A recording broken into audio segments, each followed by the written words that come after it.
Hello, welcome to Naked and Not Ashamed. I'm your host, Lateka Carter. I am so glad that you decided to tune in to today's show because on today's show, we're going to teach you some valuable lessons. We have a powerful young lady by the name of Tanisha Fordham coming to talk to you about some experiences that she dealt with dealing with esteem issues and how she had to learn how to be true to herself and true to God. Hold on, we'll be right back with you.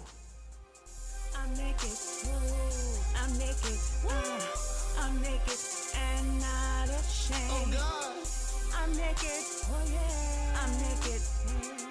I'm naked and not ashamed. Welcome to the Naked and Not Ashamed with your host, Lateka Carter. And not ashamed.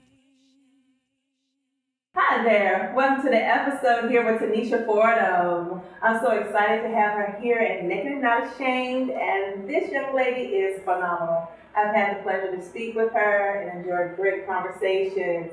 Tanisha, if you will let the people know who you are and your organization name.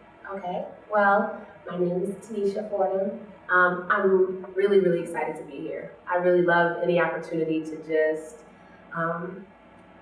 spread a message, share a thought, a sentiment. I think that God is really powerful, and there's not enough of God in anything in the world. So I really feel really honored anytime I have the opportunity to kind of speak to whomever may be listening. Having said that, I started a company called Enlightened Visions, which is a media company that counters negative media with positive media. We do mostly theater and film. We're kind of venturing into music, books, stuff like that now.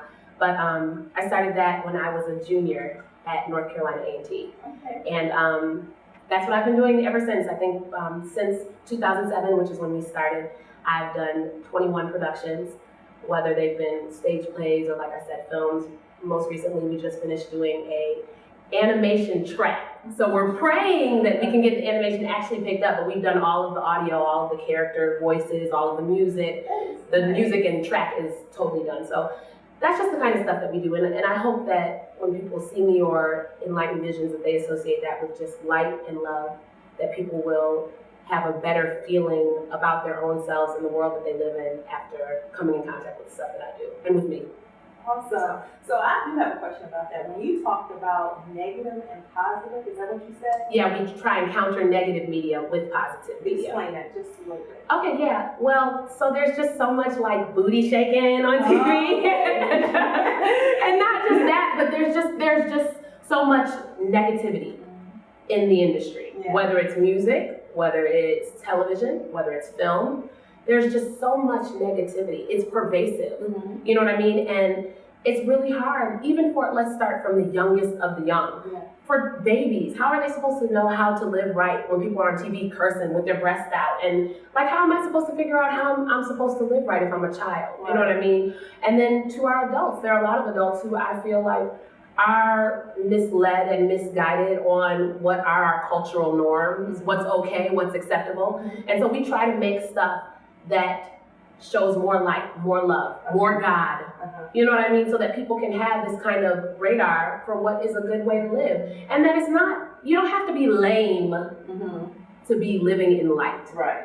Just because I say I love God, that doesn't mean that I'm sitting at home with my little handkerchief on my knees, rocking back and forth, quoting scripture. That's not what it means. Right. Like, you can still live a fun and fulfilled life. You can be happy, you can do your thing and be cool with your little sneakers on. You can do what you want to do. Yeah. But that there still needs to be some type of accountability that we hold ourselves to in the world that we live in. So that's kind of what we try to do with it. Most people talk about that, serving God is lame, and then wanting to be in a certain way is lame. Yes. You don't have no fun, you're born right out of here. Right. Get out of here. Okay, so let me ask you a question.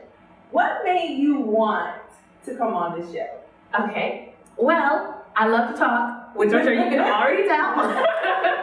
So I really love the idea of being able to share my story, and I thought that the platform that you're providing is just so good because it's visceral and it's real. You know what I mean? It's kind of cutting through the BS of like people coming on TV or being on these shows pontificating about how smart they are, how good their life was, how intelligent I am, how talented I am. I think a lot of times people don't realize that there is a lot. People have to go through so much.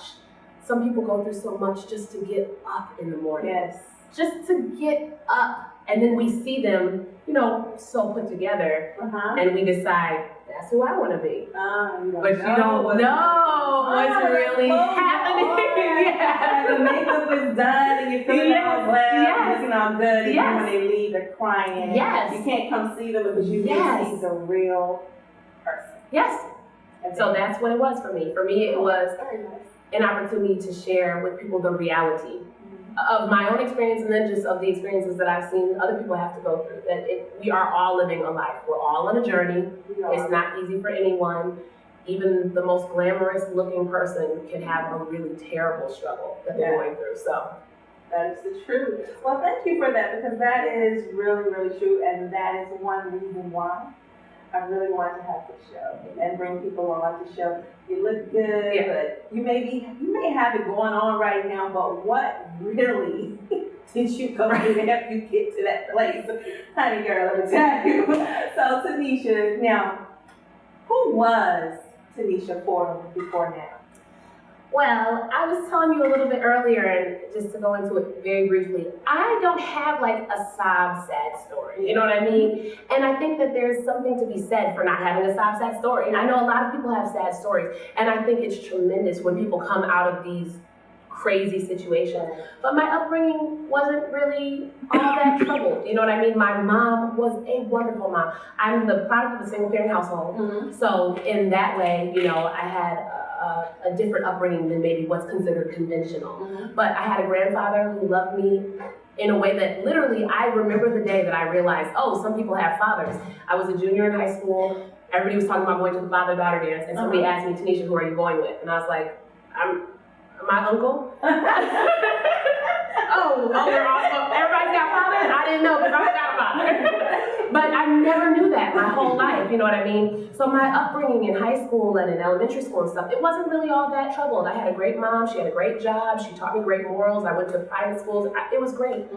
It was when I came to A&T and got the opportunity to be a college student on a historically Black college and university campus that I realized that the world was a little different. There were some decisions that I made that were small in my mind. My sophomore year, I cut all my hair off, cut it all off. All of it, just shaved it off. Wow. No reason why. There was nobody died in my family. I hadn't changed my sexual orientation. I had the same boyfriend I had my freshman year. Nothing changed, but everyone around me suddenly changed. There were guys in my class with me who were like, you were good looking before you. There were people who were asking me, did someone die? There were people who were all of a sudden bullying me. People on campus who are saying sly things about me behind my back on Facebook. And it was like, wow, does the way I look mean that much? Right. Nothing about me has changed. Because you're from New York. Yeah. And you moved to North Carolina. Yeah. And there's a big difference. It's a big difference. It's a huge difference. So it had to mean something in people's minds. You know what I mean? For me, it was just expressing some creativity, whatever. Cut my hair off, it'll grow back. So it was really at that point that I started really struggling with who am I? Who has God created me to be? Should I grow my hair back? But then if I grow my hair back, am I being true to who I am? And it was just kind of this domino effect, because people were talking about me, and then my self-esteem started shifting. Then I started gaining weight. And now I really am in this kind of cycle of like, oh shoot, what's wrong with me? Right. You know what I mean? How can that be that as a child, when I'm young, that I'm totally unfazed by any of this, and suddenly as a young adult, now everyone's opinion matters? That's crazy. It is crazy. A lot of people are going through those struggles right then and there. So when we come back, we're going to find out how you came out of that place and what you did. We'll be right back.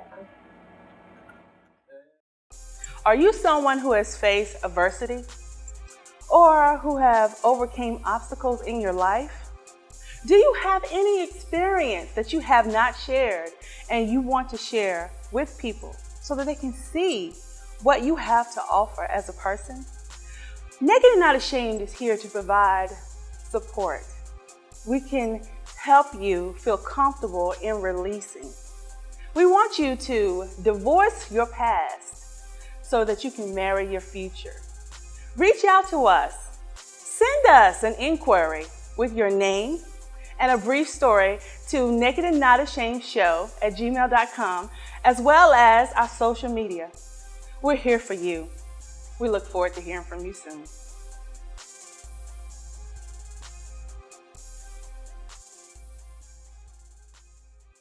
Welcome back to Naked and Not Ashamed with my guest, Tanisha Porter, and we have been having a ball here. Now, before we went to break, she was talking to us about what she experienced at A&T. I didn't say that out loud, sorry. But she also said that. But she was just being real and being honest and just being naked and not ashamed.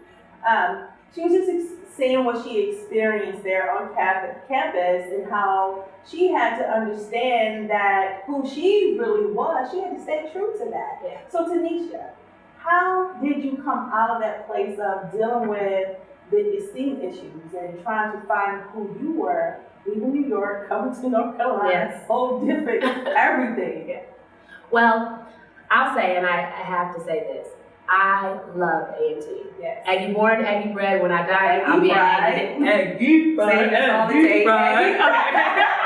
No, but seriously, Yeah. I love A&T, and so I think that's important to say. It really wasn't the university. It had nothing to do with the university. Right. We were just It had to do with my location. experience. Right. But having said that, ironically enough, I came out of it when I had the opportunity to be Miss A&T. I was voted Miss A&T my senior year. That same year I was voted. Thank you so much. That same year I was voted Miss Historically Black College and University, so the Miss of all of the HBCUs. And well, I wasn't voted that. I did a pageant and won that title. Okay. Both really gave me the opportunity. It was that fight or flight. What are you gonna do? God gave me the mic. He said, "Here's your mic. Are you gonna do what I've asked you to do? Are you going to do what people want you to do?" And it was my opportunity to do what God asked me to do. And winning Miss A&T and then winning Miss HBCU was such validation for me that if you just walk in the light, beautiful light, you'll never go wrong.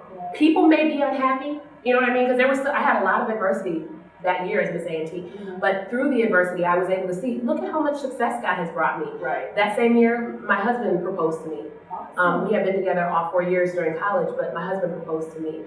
Opportunities started opening up for work after I graduated from A&T. So it was clear to me what people have to say about this doesn't matter. Right. You don't matter. That's what I really realized. At the end of the day, you've got to do what you've been called to do. Exactly. And so that's really what brought me out of it, is that opportunity to really do what I had been asked to do and to ignore the voices around me.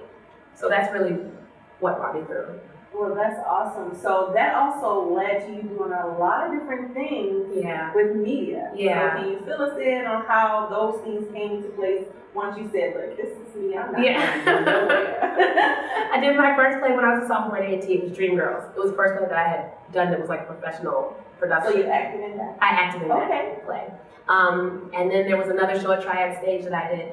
All throughout my college years, I was really having the opportunity to hone my skills. I did a show on the radio on 90.1. I had 2 talk shows, one my junior year, one my senior year, both of them through my company. And so it was really clear to me that this is the best opportunity to use my voice the way I want. Because if it's my company and if God tells me something, nobody can say anything otherwise. You know what I mean? So that is really the way that I've had the opportunity to kind of shape my voice and to shape my opportunities in that field, in the field of media and media arts.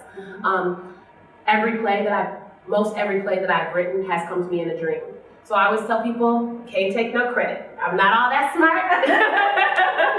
I'm not all that talented. It came to me in a dream. So I know that it didn't, it's not me, it's God. You know what I mean?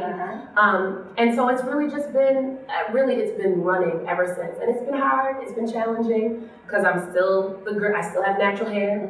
I'm still not a size 0. I go to auditions, I see all the girls, fine as wine, with their long hair, don't care, flipping it, flopping it. You know, I can see all of that, and it doesn't change what God has given me to offer. You know what I mean? But I feel comfortable. I feel comfortable and confident. That is. And it is what it is. It is, and you're okay with that. Oh, and I'm happy. You've written movies, plays, things of that nature. So what is Tanisha Porter getting ready to do with her future now? Me and my husband are getting ready to move to LA in a couple of months. He's finishing his PhD in electrical engineering. Love my husband, Robert Austin. Shout out to you, man. Love him. My mom, Pam Fordham. Shout out to her. Sorry, I had to do that. That's so good. Like, this is not BET. What are you doing? But I had to do that. But my husband has always been very supportive. He's finishing his PhD, like I said, and so it's like, why not? We don't have kids. Neither one of our families are from here. His family is from DC. I'm from Buffalo, New York. So we're just gonna go. We're gonna go. And you're just gonna trust God. We're gonna trust God. And you're excited. I'm so excited. What are you working on right now? Well, the two things that are probably most prominent, I'm working on a lot of things, but the two things that are most pressing to me right now. First, I just finished a film called The Allegory of Mr. Hump. It's about our celebrities and how we kind of let them get away with everything. The film is a metaphor, and there's some kids who end up doing something because the teacher motivated them to do this thing. Oh. And the kids get expelled from the school, and the teacher ends up just, party rocking, like it's nothing. And that's what our celebrities do. Our celebrities tell us, drink, smoke, have sex, do what you want to do. It's no problem. Let the media says do it, just do it. And we do it, and then I'm the one who ends up in jail. Like, hold up. What's happening? Because such and such told me that was okay. Right. That's not okay. You know what I mean? And then the second project that I'm working on is my album, which that's why I decided to rap, because I think most people just think of me as a writer, actor, director, and but I'm calling it a rap hop. It's like hip hop and R&B mostly. Okay. All music about love, light, making the world better. Being corny and cheesy like I normally am, but that's what it is. Enlightened Vision. All of it is going to be under the Enlightened Vision umbrella. You want people to understand that there is light, there is hope. Yes, absolutely. So, before we get ready to have you do your thing, Okay. what can you tell people who have dealt with some of the similarities that you dealt with, being young, not being able to really find their voice, looking at others as to who I am supposed to be? What can you tell other people like you used to be? Well, I'm going to tell you, honestly, it's a never-ending journey. And I think that that's hard to hear, but it's also the best thing that anybody could ever tell you. Because then you don't feel so much pressure, so much weight when you get up in the morning to be the best and do the best. When you just realize, you know what, it's a journey. It's never gonna end. I tell my husband all the time I've been eating really well and trying to work out and everything, but you know what? One day, I'm gonna sit down and I'm gonna eat me a half a pizza. And I'm not gonna worry about it. I'm gonna be like, this pizza is good. I'm not gonna worry about it. Because life is too short to be worried about those things. Yes, and I heard something in a movie one time, and I always felt like I could hear God saying it to all of us. Somebody in a movie said to this player of his, he said, I'm impressed with your ability to show up. And I feel like God is impressed with our ability to show up. No, maybe I didn't show up in perfect form, in perfect pitch, with the perfect words, but I showed up. And God is so proud of me for showing up. And so I feel like for whoever is struggling, know that everyone is struggling. You're not alone, and you are doing your thing. And God is impressed with your ability to show up. And that's it. Awesome. Is she not the truth or not? I like this woman. So when we come back, we're going to have a special performance from Tanisha Fordham. Tell them what the name of your song is, please. Smile, WTF. And I know you're thinking it's not a curse word, okay? I stopped you right there because it's Smile with Tanisha Fordham. All right. We'll be right back.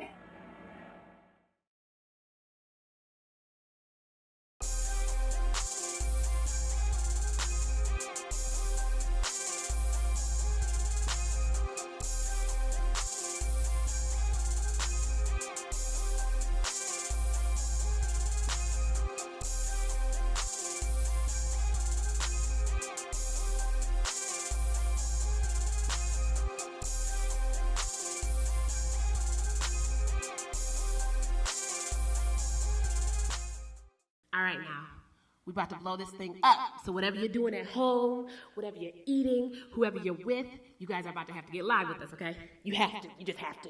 It is a requirement. You know why? because this is the best day ever. The best week ever. It's the best month ever. The best season ever. It's the best year ever. The best life ever. And I'll smile forever with the best smile ever. The best day ever. The best week ever. The best month ever. The best season ever. It's the best year ever. The best life ever. And I'll smile forever with the best smile ever.